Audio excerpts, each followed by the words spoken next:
జై శ్రీరామ్.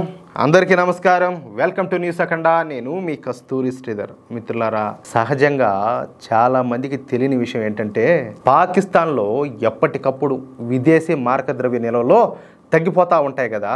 మరి పాకిస్తాన్ ఈ విధంగా ఎట్ట రక్షించబడుతుంది? పాకిస్తాన్కు ఎవరు విదేశీ మారకద్రవ్య నిల్వలను అందజేస్తున్నారు? ఎవరు పాకిస్తాన్కు సాయం చేస్తున్నారు? పాకిస్తాన్ దగ్గర కేవలం $4 బిలియన్ ఉన్నటువంటి విదేశీ మారకద్రవ్య నిల్వలు సడన్గా $15 బిలియన్ ఏ విధంగా చేరినాయి అన్న విషయాలపైన చాలా మందికి అయితే అనుమానాలు అయితే ఉన్నాయి. చాలా మందికి ఈ అనుమానాలకు సంబంధించి సమాధానాలు కూడా లేవు. నిజానికైతే పాకిస్తాన్కు ప్రస్తుతం ఎవరు కూడా సాయం కూడా చేయడం లే. కానీ పాకిస్తాన్ దగ్గర ఈ విదేశీ మారకద్రవ్య నిల్వలో $15 బిలియన్ ఏ విధంగా చేరినాయి అనేది ఇక్కడ ప్రశ్న. సరే, అసలు పాకిస్తాన్ బ్రతకడమే గగనంగా ఉంటే మరి పాకిస్తాన్ తీవ్రవాదులకు ఏ విధంగా నిధులు అందజేస్తుంది? అవునా కాదా? తీవ్రవాద సంస్థలను ఏ విధంగా పెంచి పోషిస్తుంది?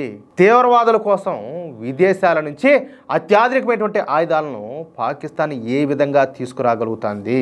పాకిస్తాన్లో ఉన్నటువంటి 50 తీవ్రవాద సంస్థలను అలాగే 20,000 మంది తీవ్రవాదులను ఈ పాకిస్తాను ఏ విధంగా మెయింటైన్ చేస్తుంది? ఇవన్నీ కూడా మనకు సమాధానం దొరకనటువంటి ప్రశ్నలు అన్నమాట. ఇకపోతే ఈ విదేశీ మారకద్రవ్య నిల్వలో $15 బిలియన్ ఇంతకు ఏ విధంగా చేరినాయంటే అందుకు కారణం మన సింధు నది అన్నమాట. మన సింధు నది మూలంగానే పాకిస్తాన్ అనే దేశం బ్రతుకు నిడుస్తుంది. మన సింధు నది నుంచి ప్రవహించేటటువంటి స్వచ్ఛమైన నీటితోనే పాకిస్తాన్ అన్ని రకాలుగా మనుగడైతే సాగిస్తుంది. పాకిస్తాన్లో 80% వ్యవసాయం పూర్తిగా మన సింధు నది జలాల మీదనే ఆధారపడి ఉండదన్నమాట. అంతేకాదు పాకిస్తాన్లో ఉండేటటువంటి పంజాబ్ రాష్ట్రం అలాగే సింధు రాష్ట్రాలకు పూర్తిగా తాగునీరును మన సింధు నదే అందిస్తూ ఉంటుంది.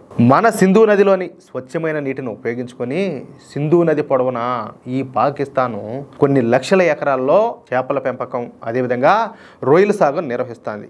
ఈ చేపలు రొయ్యల ద్వారానే పాకిస్తాన్ ప్రతి సంవత్సరం కూడా లక్షల కోట్ల పాకిస్తాన్ రూపాయలను బిలియన్ల కొద్దీ ఈ అమెరికన్ డాలర్లను సంపాదిస్తుందన్నమాట. అదేవిధంగా ఖనిజ లవణాలు ఉండేటటువంటి జీవనది అయినటువంటి మన సింధు నది నీటిని ఈ పాకిస్తాన్ దరిద్రులు అప్పనంగా వాడుకుంటూ ఆ నీటితో చేపలను రొయ్యలను సాగు చేస్తా వాటిల్ని అరబ్ దేశాలకు అమ్మి తద్వారా ఈ పాకిస్తాన్ విదేశీ మారకద్రవ్యాన్ని సంపాదిస్తుంది. ఇక్కడ మీకు ఒక ఎగ్జాంపుల్ చెప్తా. ఇప్పుడు ఆంధ్రప్రదేశ్ ఉన్నది కదా, ఆంధ్రప్రదేశ్లోని ఉభయ గోదావరి జిల్లాల్లో ఈ రొయ్యల సాగును బాగా చేస్తూ ఉంటారన్నమాట. ఆ 2 గోదావరి జిల్లాల్లో సాగు చేసేటటువంటి ఈ రొయ్యల విలువ 20,000 కోట్ల రూపాయలంట నాకు తెలిసినంత వరకు. మరి పాకిస్తాన్ ఈ సింధు నది పొడవున 1000 కిలోమీటర్ల మేర ఈ చేపల పెంపకాన్ని అదేవిధంగా రొయ్యల సాగును నిర్వహిస్తుంది. దీన్ని బట్టి పాకిస్తాను ఏ స్థాయిలో సంపాదిస్తుందో మనం అర్థం చేసుకోవచ్చు. అందుకే పాకిస్తాన్కు ఈ విదేశీ మారకద్రవ్యం ఈజీగా దొరుకుతుందన్నమాట, అంటే సంపాదిస్తుంది. ఇప్పుడు నేను ఇదంతా కూడా ఎందుకు చెప్తున్నానంటే ఈ పాకిస్తాన్ వ్యవసాయానికి అదేవిధంగా తాగునీటికి వ్యాపారానికి అదేవిధంగా ఈ పాకిస్తాన్కు వచ్చేటటువంటి ఆదాయానికి అదేవిధంగా ఈ పాకిస్తాన్ బతుకు తెరువుకు మన సింధు నది జలాలే కారణం. కానీ ఈ సింధు నది జలాలను మన నరేంద్ర మోడీ ప్రభుత్వం నిలిపేసిన సంగతి మీకు కూడా తెలిసిందే. ఏది? పాకిస్తాన్కు పానీయకుండా. పైగా ఈ సింధు నది మీద అదేవిధంగా దాని ఉపనదుల మీద 6 అతిపెద్ద ప్రాజెక్టులు కూడా నిర్మిస్తారు. అది కూడా యుద్ధ ప్రాతిపదికన. ఈ విషయం కూడా పాకిస్తాన్కు బాగా తెలుసు. అందుకే పాకిస్తాన్ ఇప్పుడు గెడ్డ మీద పడినటువంటి శాప్ మాదిరిగా విలవెల్లాడిపోతుంది, అంటే గెలగెలగెల కొట్టుకుంటుంది. ప్రస్తుతం ఈ సింధు నది జలాలను నిలిపేయడంతో ఈ పాకిస్తాన్ నాయకులకు అదేవిధంగా ఆర్మీ అధికారులకు పిచ్చెక్కిపోతుంది. ఎందుకంటే పాకిస్తాన్ జీవనాడి ఈ సింధు నది మాత్రమే. కానీ పాకిస్తాన్ ఈ విషయంలో భారత్ను ఎన్నిసార్లు బహిరంగంగా అదేవిధంగా రహస్యంగా అభ్యర్థించినప్పటికీ కూడా మన భారత ప్రభుత్వం మాత్రం ఈ విషయంలో వెనకడుగు వేయడంలే, తగ్గడంలే, ఏంలే, మొహమాటమే లేదని చెప్తారు. అందుకే ఈ సింధు నది జలాల విషయంలో పాకిస్తాన్ ఒక కీలక నిర్ణయం తీసుకునేది. ఇకపైన సింధు నది జలాలను గనక భారత ప్రభుత్వం ఆపేసినట్టయితే దానిని పాకిస్తాన్ మీద చేస్తున్నటువంటి దాడిగా ఈ పాకిస్తాన్ అయితే భావిస్తుందంట. అట్నా? అంతేకాకుండా దక్షిణాసియాలో మోడీ ప్రభుత్వం వాటర్ టెర్రరిజానికి పాల్పడుతున్నట్టు ఈ ప్రపంచానికి అంతటి కూడా తెలియజేస్తుందంట. ఇక అప్పుడు పాకిస్తాన్ నుంచి భారతదేశాన్ని రక్షించడానికి ఎవరు కూడా ముందుకు రారంట. ఏమీ కామెడీనో చూడండి. వీళ్ళు ఏమన్నా కాదు కళ్ళగంట ఇట్లాంటి స్టేట్మెంట్లు ఇస్తారా ఏందో నాకైతే అర్థం కాదు.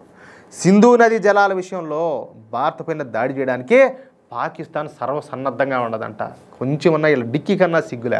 ఎన్నిసార్లు మెట్టు దెబ్బలు తిన్నా, ఎన్నిసార్లు సాగు దెబ్బలు తిన్నా కూడా వీళ్ళకి సిగ్గు రాకపోయినా, బుద్ధి రాకపోయినా వీళ్ళక. కానీ భారత్లోని సాధారణ ప్రజలను దృష్టిలో పెట్టుకొని మన పైన జాలిపడి పాపం పోనీలు అని చెప్పేసి వాళ్ళు వెనక దగ్గుతున్నారంట. ఏమి కథలో ఏం కామెడీలో చూడండి. అంటే మనం ఇంతకు ముందు చెప్పుకున్నట్టు వాడెవడో నేను లేచే మనిషిని కాదన్నాడంట. ఆ విధంగా వాడు లేసేదిలే, ఎవడేం చేసేదిలే. అట్నే వీళ్ళ పాకిస్తాన్ కూడా పీకేదిలే, పొడిచేదిలే. కానీ వీళ్ళ బిళ్ళప్పులు మాత్రం ఆకాశాన్ని అంటుతూ ఉంటాయి. మొత్తానికి ఏమిలే సాగు దెబ్బ కొట్టినాడు మోడీ గారు. ఏలా నీళ్లు ఆపేసి తాగునీటికి కానీ సాగునీటికి కానీ దేనికి రొయ్యల పెంపకానికి చేపల పెంపకానికి ఏ ప్రాజెక్టులకు దేనికి నీళ్ళు లేకుండా మెట్టుతో కొట్టడి చేశాడు. మంచి దెబ్బ పడింది. విలవిల్లాడిపోతారు ఇప్పుడు అంటే తట్టుకోలేక. అది విషయం. భారత్ మీద దాడులు చేస్తారా, ఉగ్రవాద దాడులు, అది పనిగా పెంచి పోషించడం. ఏంది కథ చూద్దాం ఇంకా ఏం జరుగుతుందో. చెప్తున్నా కదా, నరేంద్ర మోడీ గారు రాకముందు భారత్కు పోటీ ఎవరంటే పాకిస్తాన్ పేరు చెప్తున్నారు.